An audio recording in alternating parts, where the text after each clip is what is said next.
Hola, hoy vamos a hablar de verbos reflexivos. En inglés, un verbo reflexivo es una acción que se hace a sí mismo.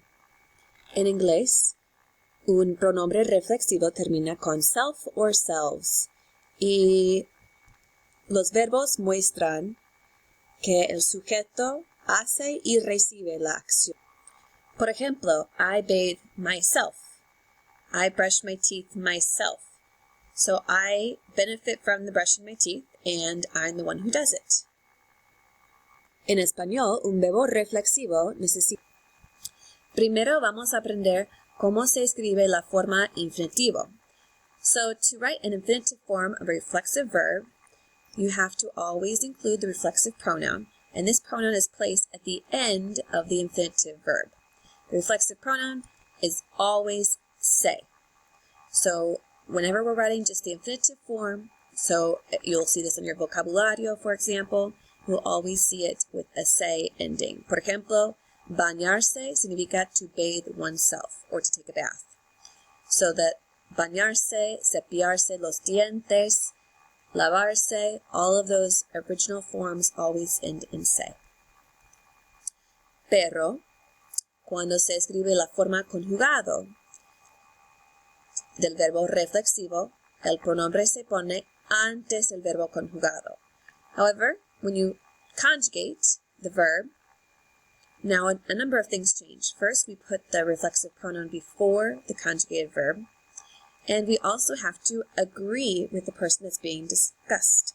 So here that se goes before baño instead of at the end like it was prior. And we also changed it to me to match with who is doing the action. So this tells us that I am doing it to myself. Ahora las conjugaciones de los verbos reflexivos. Por ejemplo, bañarse. Otra vez significa to bathe. So notice this chart. Me baño es la forma yo. Tú te bañas. Él, usted se baña. Nosotros nos bañamos. Vosotros os bañáis. Ellos, ellas, ustedes se bañan. So just like all AR verbs that we've been conjugating since Español 1, they end in o, as, a, amos, ais, an. The only difference is now we have me, te, se, nos, os, se at the front of those verbs to show us that they're reflexive, that we've done them to ourselves, those actions to ourselves. In fact, you've been doing this since your very first week of Español 1, using a reflexive verb when you learned how to say my name is, which literally means I call myself. It's a reflexive verb because we don't just say llamo, Señor Gordon-Jones, we say me llamo. So me is the reflexive pronoun. Otro ejemplo, Jorgito takes a bath at night. Jorgito se baña a las 8. So he's doing the action to himself, and here's our el, usted ending. Cuando hay dos verbos, el verbo reflexivo sigue el verbo conjugado. Tienen que usar el pronombre reflexivo apropiado. So whenever there are two verbs together in the same sentence, we always put the reflexive verb after the conjugated verb.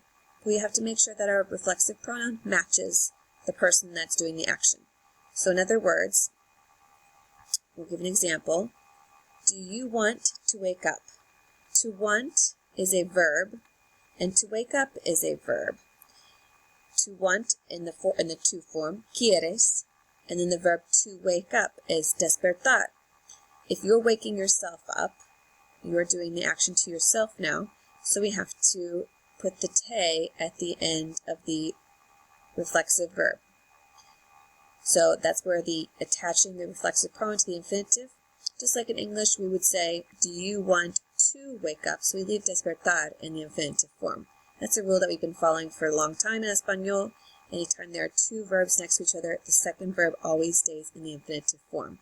But now we just have to leave the reflexive pronoun at the end of that infinitive and make sure it matches the person doing the subject. In this case, the to form is the quieres and the te is also the to form.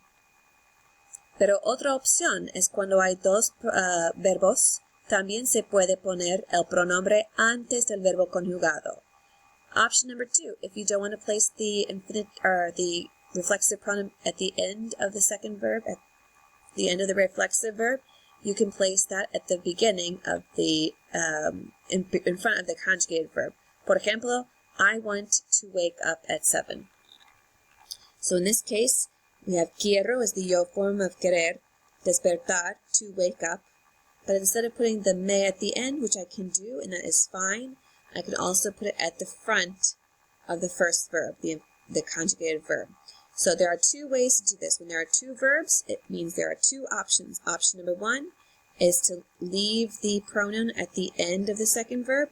Option number 2 is to put the pronoun in front of the first verb. Pero otra cosa importante, no todos los verbos reflexivos siempre se escribe como un verbo reflexivo. Do keep in mind that sometimes these verbs, even though we're learning them as reflexive verbs in our vocabulario, they're not always reflexive. For example, if the action is done to someone else, it is no longer reflexive. I wake myself up at 7.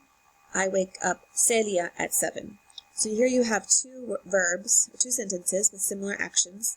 However, in oración número 1, I'm doing it to myself. In número 2, Celia is being woken up by myself, by me. So, opción número 1, that is the oración número 1, that is the reflexive verb example, because here I am the one waking up and I do it to myself. In opción número 2, I wake up Celia. So I am doing the action, but Celia is the one that is being influenced by my action.